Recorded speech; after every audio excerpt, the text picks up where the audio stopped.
Hey guys, it's Marianne here, and happy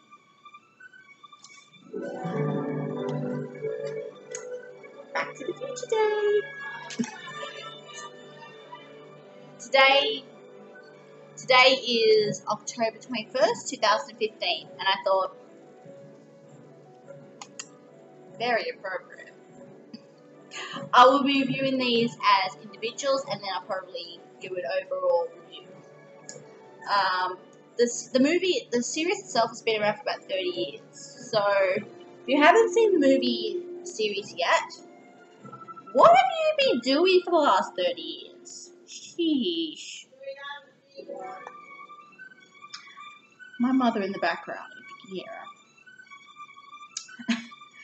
So, this is a classic story about, at least the first one in principle, I believe it was massively successful, and the story sort of evolves around a juvenile delinquent, if you can call him that, Marty McFly, played by delightful Michael J. Fox, at a time when he was probably one of the biggest things in Hollywood at the time, with his accompanying best friend, Doc Brown, played by the always fantastic Christopher. Correct me in the comments, please. Name escapes me. Christopher Lloyd. That's it. And their crazy adventures in Hill Valley, which I believe it is a made-up town in California. I believe there's no such thing as Hill Valley, unless they've actually made Hill Valley since then. So, I'll comment in the bottom if there is such thing as a Hill Valley. I'm an Australian, so I want to know if there is a Hill Valley in America. So, and each sort of 3 movies are set in the one town. So it has a consistency between the 3 movies. The first one is pretty simple in concept. What would happen if you went back in time to when your parents were the same age? That's it. That's as simple as a storyline as I can give for at least the first one. So, the second one goes into a bit more complex. When Doc goes to today, October 21st, 2015, and discovers that his kids have got in trouble with the law, and tries to get Marty to go and help him basically save his kids. So it's a bit of the reverse sort of thing. And I'm not going to spoil it, even though it's been spoiled years before. I don't try and do a lot of spoilers. But something happens that makes them go back to 1985. No, 1965, I believe. So, and from that, we almost immediately go into the third movie, which happens when something happens to Doc makes him go back to the Wild West. And the craziness of trying to get Doc and Marty back to the future. So that's the general plot of the 3 movies. I was about to say 4, but 3 movies.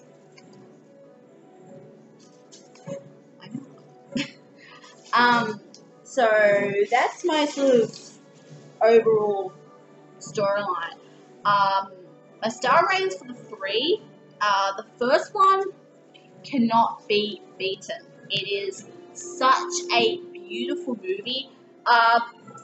For films of snobs, the special effects is not terribly good compared to what we know. So if you can get past that, it's an absolutely brilliant movie, and for film buff, I must see a 5 out of 5. The second one,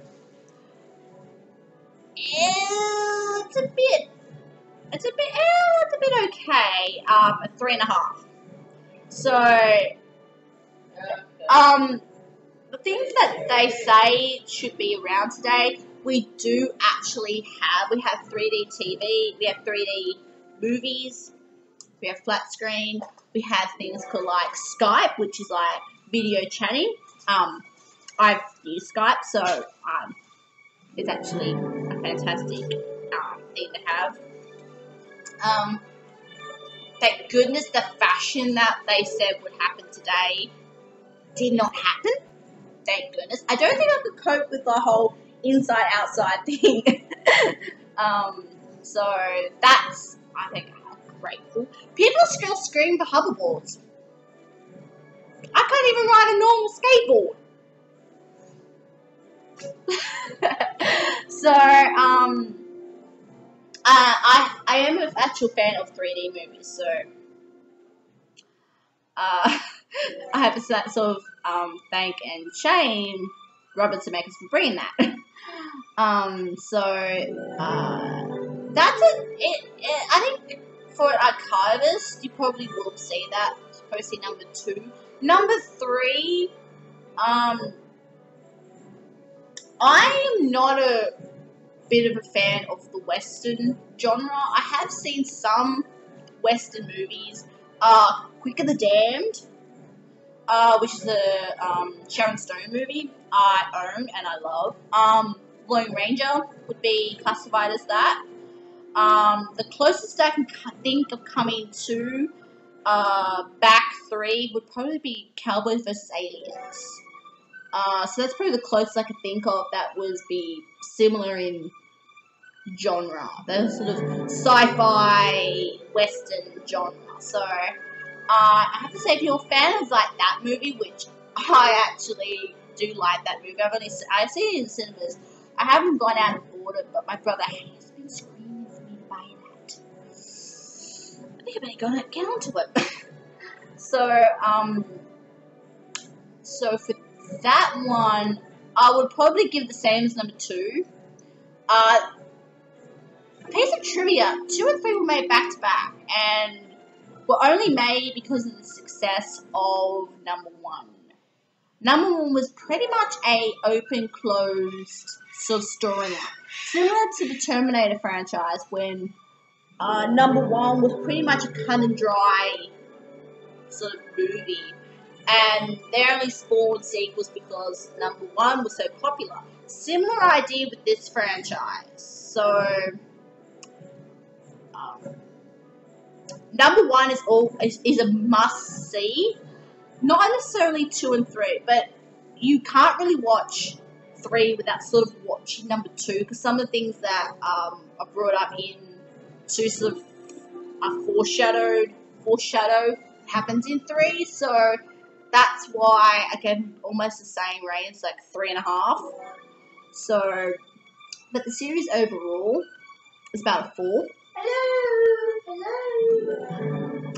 The joys of doing a video at home with your mother is home too. I'll try not to do this again. So a 4 for the whole franchise. 1 definite. 2 and 3 if you like number 1. But so as they have re-released the 3 in a new box set with extra footage, extra bonus features, I probably will be buying that. At the moment, I've got the 05 DVD box set that was done then. I've watched it multiple times, so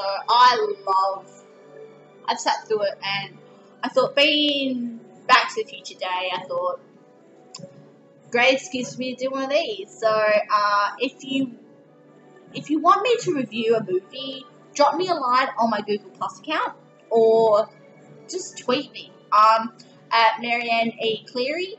It's MARYANNE ECLEARY. So drop me a line there. I would love to hear what you have to say about this movie. Leave a comment down below what you think of the trilogy. And drop me a line on either place if you want me to review a movie. I would love to hear your feedback and what movies you want me to do. What do you want me to do? Another horror movie? Do you want me to do another classic like this one? So I'll see you guys later, and happy Back to the Future Day. Ciao.